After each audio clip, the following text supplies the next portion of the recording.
janaa ture boolee dhaqee odoomaati qabdu isatti bilbilattee foon na fuudhi jaalallee kottee birii irratti ergaa baate boolee dhaqee fuudhee shaantaa ishii shaantaa afur wajjin taqabbalee mana galchee guyyaa sadi bulchee akka ishiin birrii san hin gaafanneef akka ishiin qabeenya sanatti argite hin gaafanneef. Egaa obboleessa koo akkuma asitti dhageessanii mijattii tana akkuma asirratti argitanii kuni foon namaati. Yaa ta'u malee ijoolleen keenya dubartootaa of eeggannoo godhaa irra deebi'uudhaan tadagaagaamii irra deebi'uudhaan of eeggannoo godhaa. Namoota nama hin beekne gara miidiyaatiin bartanii hiriyaallee godhachuu godhattanii osoo maanni baqaa nama san haala isaa hin beekne biyya isaa hin beekne eenyummaa isaa hin beekne gaafa miidiyuumarraa wal bartanii micayyoo tana seenaa micayyoo tana waan ishii irratti raawwate waan ishii godhe akkuma dhageessanii kanaaf of eeggannoo godhaa. Nama hin beekne wajjiniin hiriyaa fakkaatee isinitti dhiyaate bineensa isinitti ta'a akkanitti of eeggannoo godhaa. Akkuma dhageessanii micayyoo tana amma miidiyaarraa wal baranii jedhanii yeroo wal baran kana isheen biyya isaa fagoo waan ta'eef isheen eenyummaa isaa hin beektu osoo maatiitti hin himin osoo firri ishee hin dhagahin gara biyyaatti galte ilaala. Yeroo galtu kana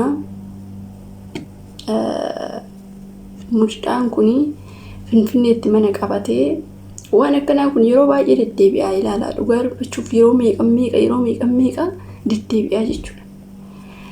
Yeroo kanatti inni maal godhee micayyoo tana fuudhee shaanxaa afur wajjiniin fuudhee bira turtee birrii irratti ergaa turtee gaafa beektanii hiriyaa godhatan yookiin immoo abbaa warraa yookiin immoo bakka anuma zalaalamii wajjiniin jiraatan itti fakkaate birrii irratti ergite.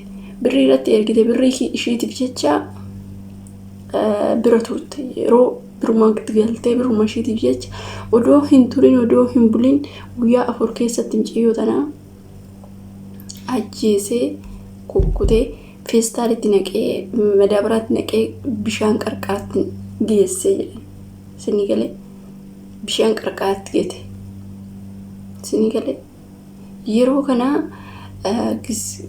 maaluma namni shakkee warrollaasanii shakkee achi taa'u shakkanii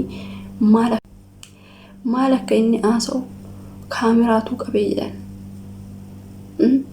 micayyoo tana akka kukkute akka harka isaatiin kukkute kaameraan qabee waan inni haasa'u hunda dhugaa ta'ee akka inni illee kukkute baramee micayyoo sarreeffa ishee heechatti gattee gaafa jedhaniin bishaan qarqaratti hangatee yeroo kanatti gaafa akkana jedhu qoratanii hin ragaanii ta'u micayyoo sana akka biyya Arabaatii dhuftee riyaasaa taatee birrii ibsicha akkas godhee dhugaa ishii baasee inni hidhamee nama biraatillee akka barumsa ta'uuf micayyoon tun birrii ishiitiif jecha ajjeefamtee biyya Arabaa kana hin beektu akkaataa birriin tun ittiin dhuftu birriidhaaf jecha ilmi namaa bineensa namatti ta'a. Jaalala sobaa jaalala jedhee jaalala sobaatiin itti dhiyaatee bineensa itti ta'ee ishee nyaate.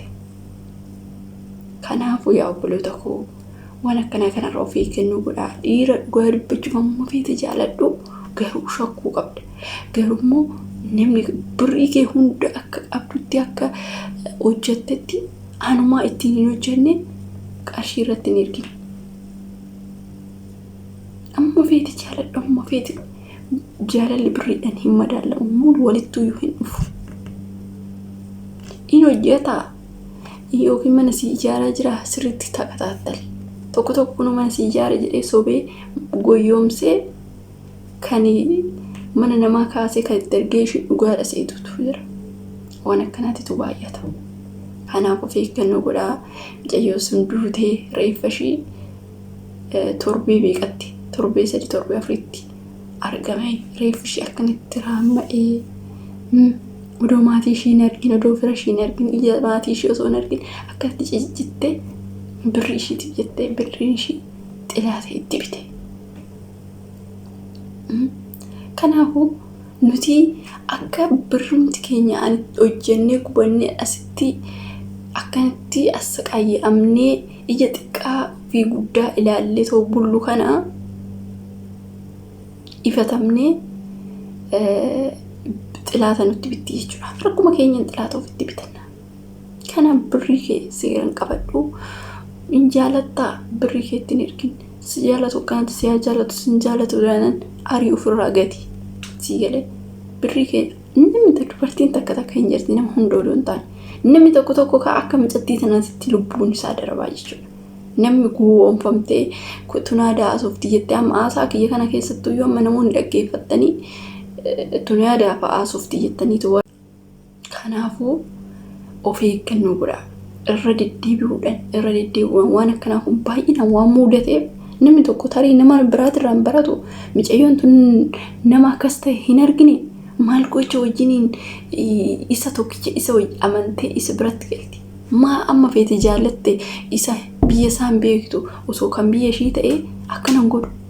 Osoo nama biyya ishii jaallatte akkasin godhu.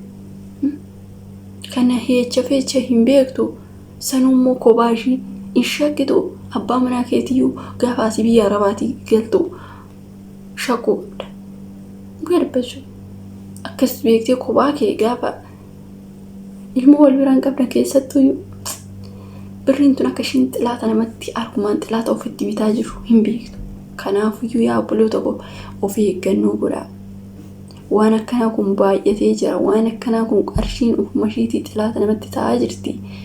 Haati hiriyaa isaa hin beeku, obboleessa isaa hin beeku. Birriin tun waan ishiin haadhallee kan lubbuu ishee baase ilmi namni meeqa innuma qarshii innuma qabeenya kanaati jechuudha. Innuma qabeenyati. Kanaafuyyuu wanti qarshii seexana tanaan qabee balaa namoota hedduu irratti fidaa jira. Kanaafuyyuu isinii qabeenya keessan qarshii keessan kana akkaawuntii kee irratti galfattaa. Yoo nama si hojjetu qabaatte yoo obboleewwan kee yoo maatiin kee jiraate yaa abbaa warraa kee ijoollee gaafa wajjin godhatti daarii hin jiraanti. Zimbiloo kaleecha bartee ookan hoggaa takka ookan lama wajjiniin turte birrii kee fuutee irratti ergita taatan isa wajjiniin deebita taanan inni birrii keessa fixe eessaa sii fida. Dhumni isaa ajjeechaa ta'a jechuudha. Si galee kanaafuu waan akkanaa kana takkaan keessan sirriitti ofitti amanamummaa qabaachuu qabdu. Ofitti amanamummaa gaafa siniin jedhu dubartii jabduu ta'utu kan taatu qarshii ishii ofii isheetiif kan karoorsitee inni achumatti yaa hojjetu dhuguma dubbachuuf zim jedheetuma kee kana ilaalaa yoo ta'e abbaa manaatii miti hiriyaa gadaa galabbatamu. Zim jedhee qarshumaatii hojjettu tana si harkatti ilaalaa isumatu hojjetee itti fida taanan maal si godha? Nama akkanaa kun booda lubbuu keessiyyuu hin baasa gaafa birrii dhabee jechuudha. Si galee kan hojjetu wajjiniin hojjedhu. Kan hin hojjenne immoo maal gootaa wajjiniin laffaata. Ammoo feetee yoo jaallatte namni tokko laazim hojjechuudha. Ati asitti hojjetaa inni achitti hojjechaa si qofti gaafa hin hojjetta taate jijjiiramni hin jiru. Birriin biyya arabaa amma barbaadde odoo argatte dhugaa dubbachuuf hin jijjiiramtu. Laazim nama lama taatee hojjetta yoo ta'e innillee achi hojii tokko banatee hojjechuudha. Atillee asii hojjechuudha. Tokko gaafa ati mana biyya baatu inni zim jedhette achi taffalaallasa. Akka waan ishiin baankii keessa hojjettu yookiin immoo bakka iddoo birriin hojjetamu deemtee achi fuutee isatti ergitu itti fakkaata. Akka nuyi gubannee siqaayii meeqa argineetu birrii tana finnu ji'a tana keessatti siqaayii namni hin argine akkatti nuyi birrii tana finnu hin beekanii jechuudha. Kanaafuu sirriitti of eeggannoo godhaa. Akkaataan birriin itti dhuftu haala salphaa miti. Akkaataa jiin itti nutti nuu dhumtu salphaa miti. Kanaafuu sirriitti birrii teechaan qabadhaa. Beektanii hin jira miti. Kanaaf of eeggannoo godhaa. Birrii keessan seeraan qabadhaa.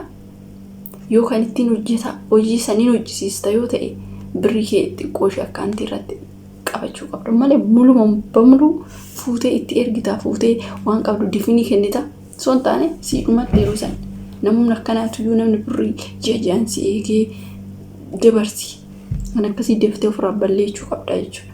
Nama hin beekne keessattuu of eeggannoo godhaa. Ani dhugumaan isiniin jedha qalbii miti waan akkanaa keessattuu shamarran nama hin beekne deemtee dhaqxee ofuma keetiif harkaan of hin nyaachisin. Na jaallata jettee dhaqin inni birrii saniif si jaallata malee garaa isaa keessa hin beektu waan ta'e. Inni akkanatu jira. Sirriitti of eeggannoo godhaa isiniin jedha. Enggidii viidiyoon keenya guyyaa irraa kana fakkaata. Viidiyoo biraatti hanga walitti deemnutti turtii gaarii qabaadhaa. Nagaan naa turaa.